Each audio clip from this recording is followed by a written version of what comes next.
কাশীপুর থানা কমিটির উদ্যোগে মহজর গ্রামে আদিবাসী ভূমিজ মুন্ডা কল্যাণ সমিতির সভা অনুষ্ঠিত হয়। এই থানা কমিটির 47টি গ্রাম থেকে আদিবাসী ভূমিজ মুন্ডা সম্প্রদায়ের মানুষ শামিল হন সভায়। ভূমিজ মুন্ডাদের দাবি দেওয়ার পাশাপাশি সাংগঠনিক গ্রাম কমিটি গঠন ও ভাষা শিক্ষা সংস্কৃতি বিষয় তুলে ধরা হয় এবং ভূমিজ ভাষা শিক্ষা কেন্দ্রের শুভ উদ্বোধন করা হয়। উপস্থিত ছিলেন রাজ্য কমিটির সহ সভাপতি তপন সিং সর্দার, কাশীপুর থানা কমিটির সভাপতি রবি সিং সর্দার, থানা কমিটির মিডিয়া সেলের কনভেনার কৃষ্ণ সিং সর্দার, অজিত সিং সর্দার প্রমুখেরা।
ভাষা, সংস্কৃতি, ধর্ম এবং নিজ নিজ অধিকার অর্থাৎ ভূমি জাতির যে সমস্ত অধিকারগুলো আছে, আদিবাসী হিসাবে যে সমস্ত অধিকারগুলো আছে এবং সর্বোপরি হচ্ছে যে আমাদের জাতিগত দিক থেকে একটা ঐক্যবদ্ধ হওয়ার প্রচেষ্টা, সেই প্রচেষ্টাকে সামনে রেখেই আজকের এই সভা আহ্বান করা হয়েছে।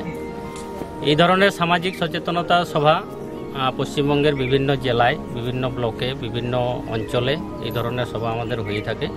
সেই ধরনেরই একটি আজকের এই সভা চলছে। পুরুলিয়া জেলায় হয়তো সাংগঠনিক দিক থেকে আমাদের কিছু ত্রুটি আছে, তবে নিশ্চিতভাবেই সেই ত্রুটি আমরা কাটাবো এবং কিছুদিনের মধ্যে প্রত্যেকটা জেলাতেই আন্দোলন চলবে এবং চূড়ান্ত আকারে চলবে।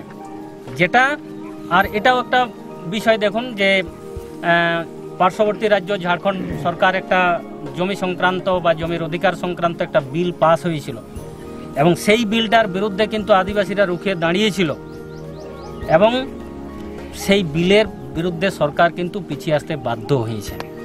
আমরাও এটা দেখিয়ে দিতে চাই, আমরাও আদিবাসী, আমাদেরও সেই শরীরে রক্ত রয়েছে, আদিবাসীর রক্ত রয়েছে। আমাদের পূর্ব বংশ যারা বিরসা মুন্ডা, গঙ্গা নারায়ণ সিং, দুর্জন সিং, ফতে সিং, রানী শিরোমণি, এদের রক্ত আমাদের শরীরে বইছে। এনারাও আন্দোলন করেছিল যেটা চুয়ার বিদ্রোহ নামে পরিচিত। সেই তাদেরই বংশধর আমরাও দেখিয়ে দিব, আরেকটা চুয়ার বিদ্রোহ করব, আরেকটা সর্দার হাঙ্গামা করব, যতক্ষণ না আমরা আমাদের অধিকার। মানে এক কথাই বলতে চাইছেন যে আপনারা মানে ভূমি মুন্ডা সংগঠন তরফ থেকে আন্দোলনে নামছে? একদম। ধন্যবাদ। আপনার নাম? তপন কুমার সর্দার। আপনি কোন পদে আছেন? পশ্চিমবঙ্গ আদিবাসী ভূমি মুন্ডা কল্যাণ সমিতির সভাপতি হিসেবে। Maa Lakshmi hardware, tubewell, basin, pipe, tank, steel railing, submersible পাম্পের কাজের জন্য যোগাযোগ করুন মা লক্ষ্মী হার্ডওয়্যারে। ঠিকানা রঘুনাথপুর নতুন বাস স্ট্যান্ডের সামনে, কানাড়া ব্যাংকের বিপরীতে। Phone number 9932732051।